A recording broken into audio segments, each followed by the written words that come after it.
Di Easy Ride, oggi si parte da Valstagna e si arriva sull'altopiano di Asiago, affrontando questa salita, quella di Foggia, 14 km, 937 metri di dislivello con pendenze medie sopra il 6%, pendenze massime attorno all'11%, quindi una salita dove metteremo e testeremo il nostro super record 12 velocità, lo metteremo alla prova, una salita però che ci permette di arrivare all'altopiano di Asiago con tutte le sue bellezze paesaggistiche e non solo. Ricordiamo la Grande Guerra, l'altopiano di Asiago è una storia immensa, ma intanto qui a destra la Cala del Sasso, con questo ruscello dove tanti anni fa venivano trasportati i tronchi che poi servivano alle varie costruzioni in pianura a Venezia e non solo. A noi ci tocca pedalare, gustatevi questa terza tappa.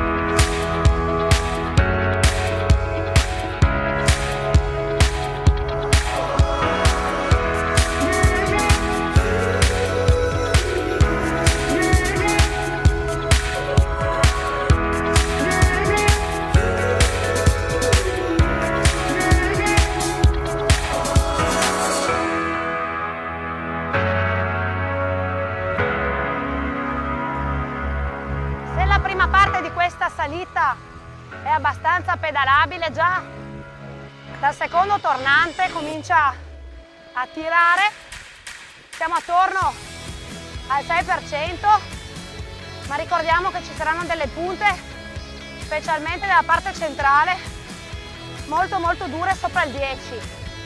Questa è la salita che hanno affrontato i professionisti al Giro d'Italia del 2017 ed è anche la stessa salita affrontata al Giro Under 23 quest'anno. Una salita comunque pedalabile.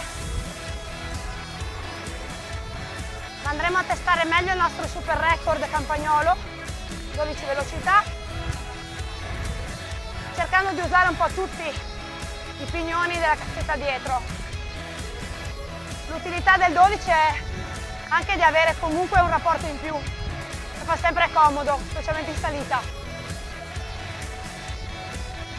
Diciamo comunque che stiamo salendo a 17 all'ora, quindi andatura anche abbastanza tranquilla.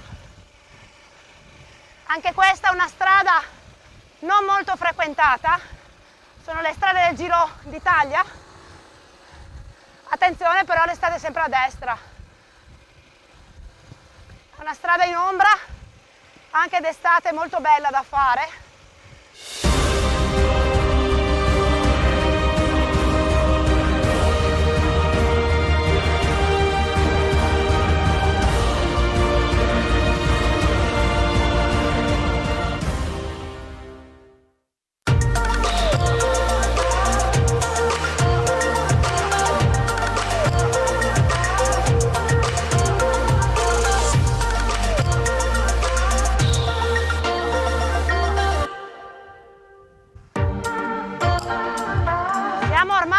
La fine di questa salita nella parte centrale, sicuramente la parte più dura da affrontare.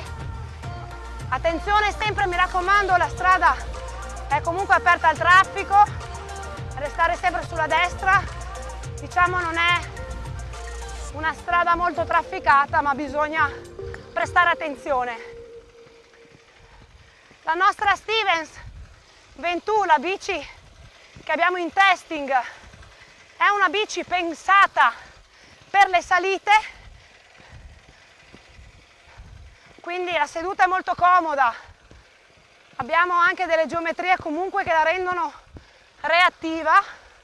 Abbiamo scelto il manubrio Ursus a presa larga perché sinceramente quando c'è da stare molto seduti per affrontare appunto le salite io preferisco avere una presa un po' più larga, sul manubrio è anche più comoda. Abbiamo usato tutti i 12 rapporti nell'affrontare questa salita. Io non sono allenatissima, quindi con un pacco pignoni che arriva fino al 30, 27-30 si riesce senza dubbio a far tutto. Davanti io ho una compact 50-34, quindi diciamo una bici che mi permette di andare ovunque. Ora arriveremo a Foggia e poi sarà tutto un su e giù verso Asiago, dove potremo anche apprezzare il bello dell'essere nell'altopiano. Intanto la temperatura è molto più mite, c'è un'aria fresca, si sta benissimo. E sopra, insomma, Asiago penso non abbia bisogno di presentazioni. Dal Sacrario Militare, poi anche alla zona centrale con lo Stadio del Ghiaccio e Parco Mille Pini, l'osservatorio astronomico. Insomma, Asiago merita anche una sosta per poter apprezzare anche tutto quello che riguarda la storia di questo altopiano, la Grande Guerra, e perché no assaggiare anche il formaggio Asiago, che è un DOCG.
Dopo 14 km di salita siamo arrivati a Foggia. Foggia, tra l'altro, è una cittadina turistica sia d'estate che d'inverno, si è spesa molto gli anni scorsi per ospitare la tappa del Giro Professionisti, quest'anno per ospitare il passaggio appunto della tappa del Giro Baby. Ora ci andiamo verso Asiago, quindi sarà una strada mangi e bevi molto semplice da fare dopo questa lunga salita per arrivare poi nel centro dell'altopiano, vale a dire la città di Asiago.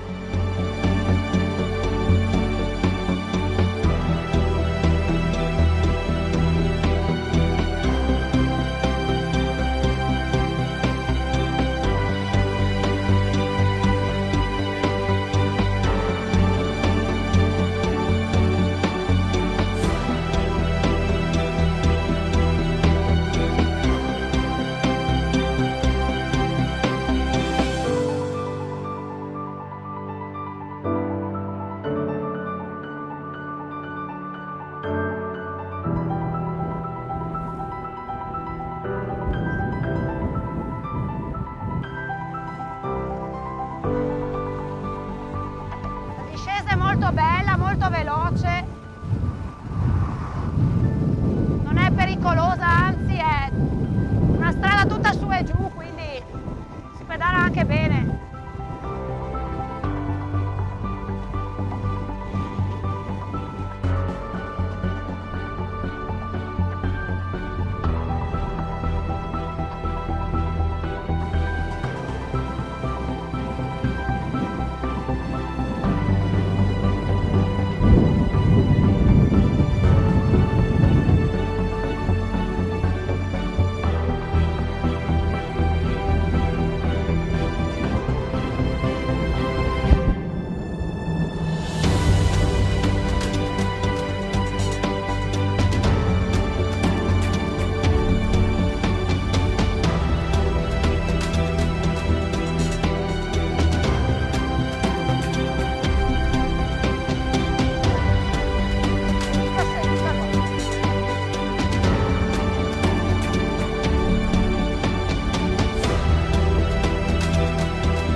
tappa di Easy Ride ad Asiago, che è un po' il cuore dell'altopiano. Ricordiamo anche Asiago vanta alcuni bike hotel come l'Hotel Milano, dove c'è la possibilità, finita la tappa, di fare una sauna, un bagno turco, comunque di rilassarsi, sempre con le bici in sicurezza, perché lo diciamo sempre che prerogativa dei bike hotel è sicuramente la bici qua in camera o comunque in luoghi sicuri. Lasciamo le interviste all'assessore Franco Sella, che ci racconterà un po' quello che si fa a Asiago in questo periodo e quello che il turista può trovare ad Asiago d'estate.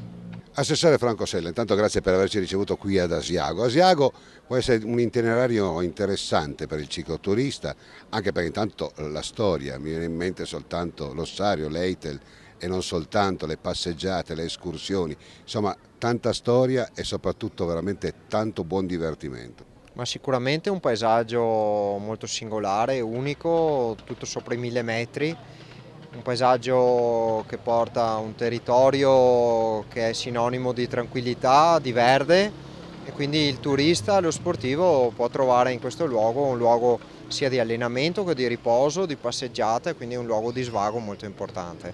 Bicicletta a 360 gradi su strada, mountain bike, soprattutto una ricezione importante. Ma sicuramente abbiamo delle strutture alberghiere che offrono servizi a 360 gradi con saune, centri benesseri, dopo l'offerta proprio ristorativa tipica del territorio con piatti tipici, dai funghi a tutti i nostri piatti legati alla selvaggina, quindi a prodotti locali, diciamo a chilometro zero, quindi questo è molto importante perché il turista anche sul profilo enogastronomico come il formaggio trova un prodotto di qualità.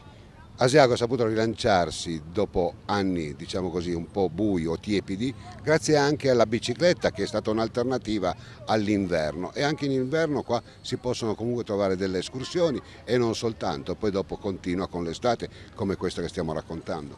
Ma sicuramente la mountain bike in estate diventa uno sport importante perché ci sono centinaia e centinaia di chilometri da percorrere, partendo dai 1000 metri di Asiago fino ad arrivare a 2300 metri, quindi con panorami veramente stupendi dove ci si può ritrovare in un paesaggio incontaminato.